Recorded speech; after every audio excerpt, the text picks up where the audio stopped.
Hello friends, ओम श्री गणेशाय नमः। आप सभी का स्वागत है आपके अपने यूट्यूब चैनल पर। फ्रेंड्स, आज हम आपको इस वीडियो में बताने जा रहे हैं नवरात्रि पर कन्या पूजन की विधि और कन्याओं को क्या उपहार देने चाहिए। फ्रेंड्स, वीडियो शुरू करने से पहले आपसे रिक्वेस्ट है, अगर आप हमारे चैनल पर नए हैं और आपने अभी तक चैनल को सब्सक्राइब नहीं किया है तो प्लीज सब्सक्राइब कीजिएगा चैनल को, साथ ही प्रेस कीजिएगा बेल आइकन को, जिससे नए वीडियो से रिलेटेड नोटिफिकेशन आपको तुरंत प्राप्त हो सके। और वीडियो पसंद आने पर वीडियो को लाइक और शेयर जरूर कीजिएगा और कमेंट बॉक्स में जय माता दी जरूर लिखिएगा। नवरात्रि में कन्या पूजन का विशेष महत्व माना जाता है। बिना इसके नवरात्रि पूजा या व्रत पूरा नहीं माना जाता है। नवरात्रि में माँ दुर्गा की विधि विधान से पूजा कर अष्टमी तथा नवमी की तिथि के दिन 9 कन्याओं का पूजन कर उन्हें भोग लगाया जाता है। धर्म ग्रंथों के अनुसार 2 साल से लेकर 10 साल तक की कन्याओं को माता का स्वरूप माना गया है।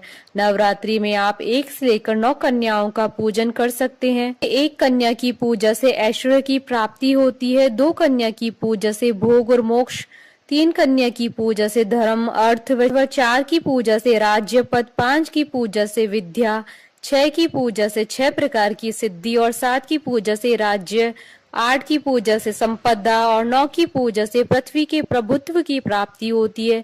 कन्या पूजन अष्टमी या नवमी किसी भी दिन किया जा सकता है। 2 साल की कन्या कुमारी, 3 साल की कन्या त्रिमूर्ति और 4 साल की कन्या कल्याणी, 5 साल की कन्या रोहिणी और 6 साल की कन्या कालिका, 7 साल की चंडिका और 8 साल की शांभवी और 9 साल की दुर्गा और 10 साल की कन्या सुभद्रा मानी जाती है।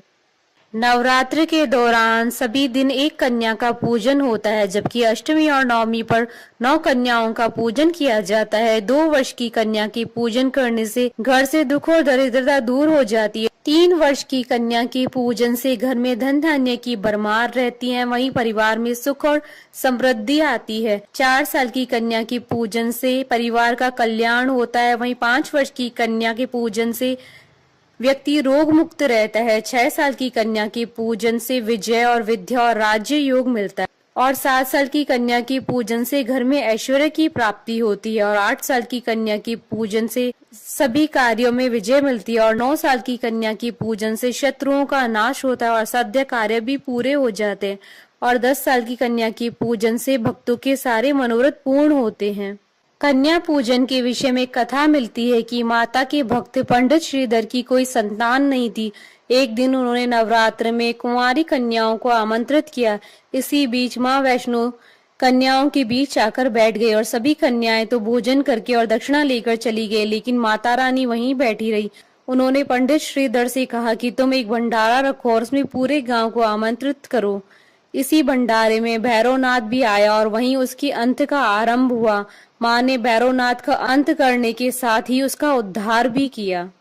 फ्रेंड्स, अब आइए जानते हैं कन्या पूजन की विधि। कन्या पूजन के लिए कन्याओं को एक दिन पहले सम्मान के साथ आमंत्रित करें। खासकर कन्या पूजन के दिवस ही कन्याओं को यहाँ वहाँ से एकत्रित करके लाना उचित नहीं होता है। गृह प्रवेश पर कन्याओं का पूरे परिवार के साथ पुष्प वर्षा से स्वागत करना चाहिए।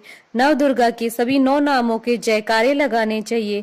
कन्याओं को आरामदायक और स्वच्छ स्थान पर बैठाकर सभी के पैरों को स्वच्छ पानी या दूध से भरे थाल में पैर रखवाकर अपने हाथों से उनके पैर धुलाने चाहिए। पैर छूकर आशीष लेना चाहिए और कन्याओं के पैर धुलाने वाले जल या दूध को अपने मस्तिष्क से लगाना चाहिए। कन्याओं को स्वच्छ और कोमल आसन पर बैठाकर पैर छूकर आशीर्वाद लेना चाहिए। उसके बाद कन्याओं को माथे पर अक्षत फूल कुमकुम लगाना चाहिए। इसके बाद माँ भगवती का ध्यान करते हुए दुर्गा माँ को उबले हुए चने, हलवा, पूरी, खीर, पुआ व फल का भोग लगाया जाता है। यही प्रसाद कन्याओं को भोजन स्वरूप में खिलाया जाता है। कन्याओं को भोजन कराने के बाद उन्हें दक्षिणा दी जाती है। इसी के साथ कन्याओं को लाल चुन्नी और चूड़ियां भी चढ़ाएं। इस तरह विधि विधान से कन्याओं का पूजन करने के बाद उनका आशीर्वाद प्राप्त करें। कई जगह कन्याओं को भोजन कराने वाले लोग आशीर्वाद स्वरूप में थपकी लेते हैं। इस बात का भी ध्यान रखें कि कन्याओं के साथ एक लांगुर भी होना चाहिए। मान्यता है कि लांगुर यानी छोटे लड़के के बिना पूजा पूरी नहीं मानी जाती है। फ्रेंड्स, अब आइए जानते हैं नवरात्रि में कन्याओं को क्या उपहार दिए जाने चाहिए। नवरात्रि में जब भी कन्याओं को भोजन के लिए बुलाएं तो उन्हें श्रद्धा पूर्वक श्रृंगार सामग्री भेंट की जा सकती है। क्योंकि उन कन्याओं में देवी भगवती का ही वास माना जाता है, लिहाजा मां को श्रृंगार का सामान उपहार में दिया जा सकता है। मान्यता है कि इससे मां प्रसन्न होती है और सुख और समृद्धि व सौभाग्य का आशीर्वाद देती है। छोटी छोटी कन्याओं को पढ़ाई लिखाई का कोई भी सामान दिया जा सकता है जो उनके लिए उपयोगी भी साबित हो।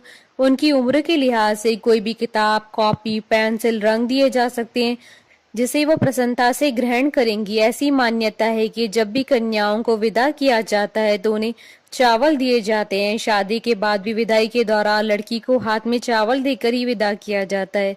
इसलिए माना जाता है कि नवरात्रि में जब बाल कन्याएं घर में आए तो उन्हें चावल उपहार स्वरूप दिए जा सकते हैं। इससे आपका घर धन धान्य से भरपूर रहेगा और घर में संपन्नता बनी रहेगी। चांदी का सिक्का देना भी कन्याओं को काफी शुभ माना जाता है, लेकिन अगर सामर्थ्य न हो तो कन्याओं को इच्छा अनुसार 5, 11, 21 या 101 रुपए भी दिए जा सकते हैं।